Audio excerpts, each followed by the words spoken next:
People have been wondering, what is flow drawing?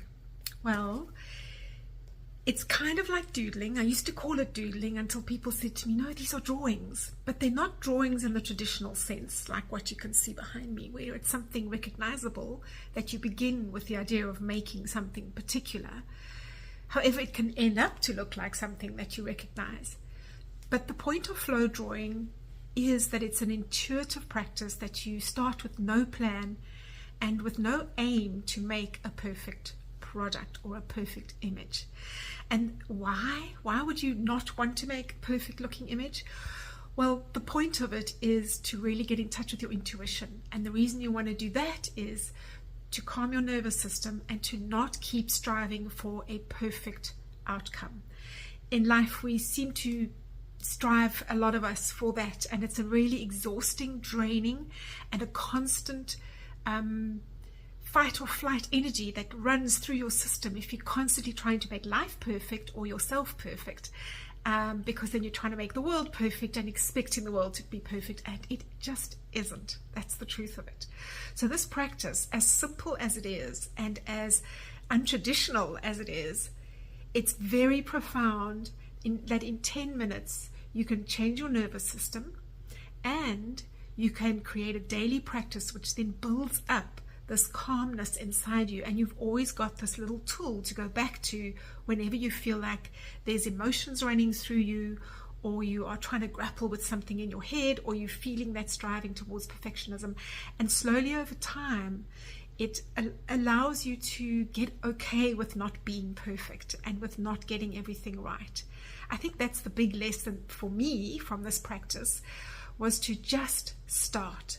I was always a great procrastinator. I had a million ideas and I'd never get anything completed. And starting was always the hardest thing. So now I just begin and I follow the energy out of my hand. And that's really what flow drawing is all about.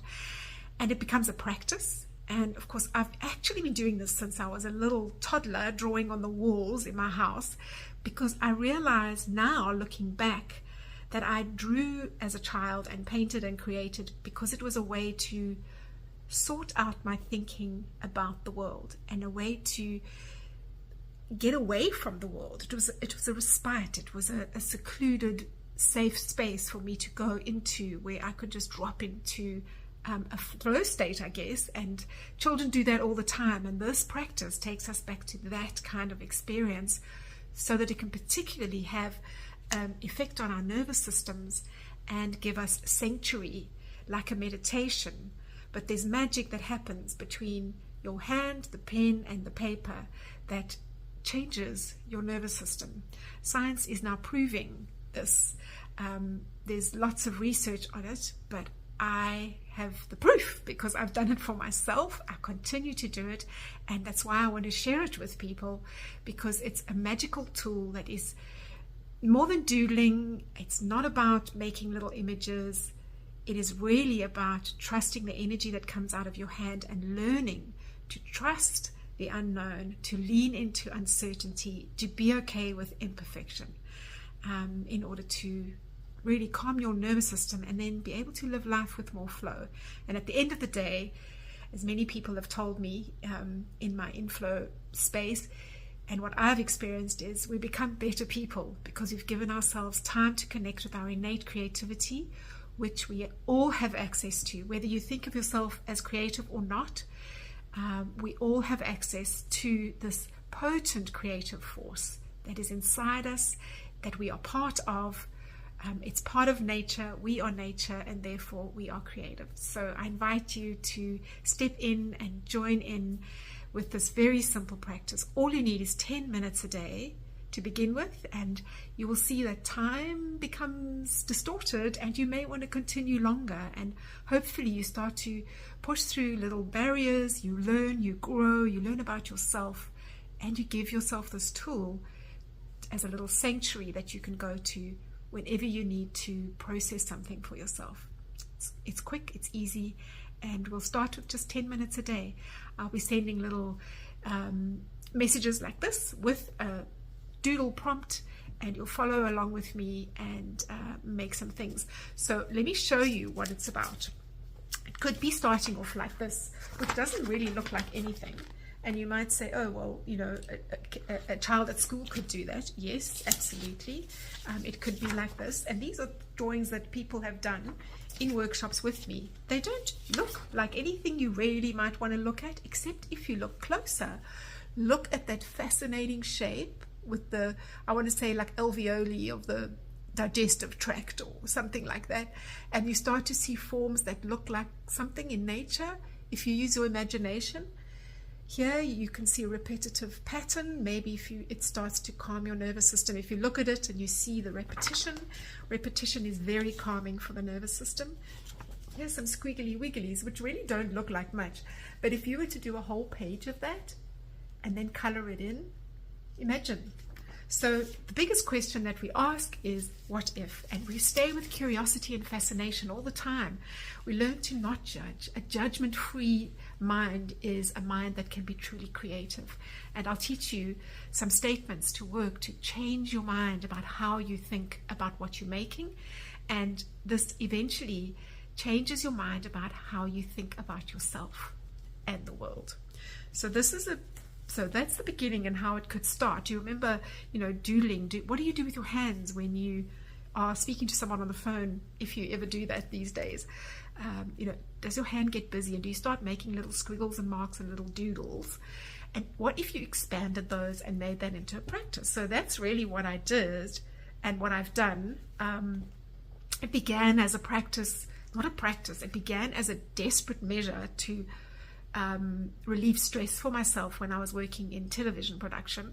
And here's a photo of me with the crew in the streets of Johannesburg, and that's my script. And I'm pretty certain that if I got a moment to sit quietly, I would be doodling on the script. And my scripts were full of these little doodles to relieve stress and to process my thinking. With a creative brain, I guess, things coming at me all the time. I've got a million ideas, and when I get quiet and I do this scratching on paper, scribbling, you know, moving my hand, my pen on paper, it starts to calm everything down and hyper focus my attention so that my nervous system can calm down. And when we're in a calm state, when we're in the parasympathetic state of our nervous system, we can then think very clearly and make really good decisions. So I use this often then when I was working, and then when I left television I started sharing these with people, and because the cameraman actually said to me, oh, those are amazing, you should sell them, of course. So it inspired me to realize that many people actually have a response to these drawings because they're not realistic. And so I did make a little book called The Doodle Journal, a coloring in book and journal for grown-ups. But kids actually loved it too. And what children told me was they loved the fact that they could imagine what they saw. That it wasn't a dog or a giraffe or a flower, and they could just make up what it was.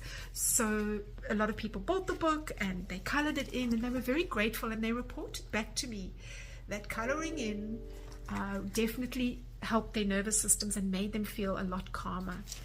We know this, the research is there, it's nothing new. But coloring in things that don't look particularly like anything gave people the opportunity for their imaginations also to work a little and to give them some stimulation. So all of the, my scribbles became something that people could play with. And look how different they all are. Nothing is the same. And they really are just, a lot of lines and shapes and things all just put together. And if you looked at it, it's not really anything compositionally perfect, but I've been doing this for years. So when you start doing the flow drawing adventure with me, don't expect to make these kinds of drawings. Don't expect to be completely happy. It's a practice to be happy with an imperfect and to trust and know that you are building a practice for yourself first, not for other people to look at or to make into a book. This was actually, I moved to the United States, and so when you do this, you can do this in any size book or whatever. So these were drawings that I made while I was studying for my massage license, because I had to re-license, and so that was what I did in order to help me learn. It's another benefit of this process, or the benefit of doodling, is it's given a really bad rap in schools when kids look like they're not paying attention and their heads are down and they're drawing. But in actual fact, it's been proven that doodling like this improves your focus and your ability to learn and retain information and recall it. I often have, when I'm listening, if I'm listening to something, like here I was listening to lectures, I would look back at this later and have a memory of what was being taught to me at the time. It really, really does work. So it actually improves your focus and learning. And then I want to just say that you can go as big or as small. This is pretty big, and this is obviously days of work. This is not a 10-minute drawing, but this is where a 10-minute drawing can go to. And just look at the variety. So yes, I've made these into professional drawings because I'm a professional artist. And yes, it's a practice that I've been doing for over 2 decades. And I'm inviting you to make your own flow drawings. You find your marks that make sense to you and that give you pleasure to make. One of the best marks to make is a circle. It's very soothing for the nervous system. Repetition is an incredible thing for the nervous system. And I'm going to teach you to use this practice as a way to process emotions, to let go of perfection, to be okay with the world and yourself as it is and with the work that you make, and to not be striving to make things perfect. It's a big relief when we don't have to do that. Can you feel that in your body? So if you want to sign up, and this has piqued your curiosity, I invite you to go and sign up at inflowproject.com/adventure, and I'll see you in your inbox on the other side.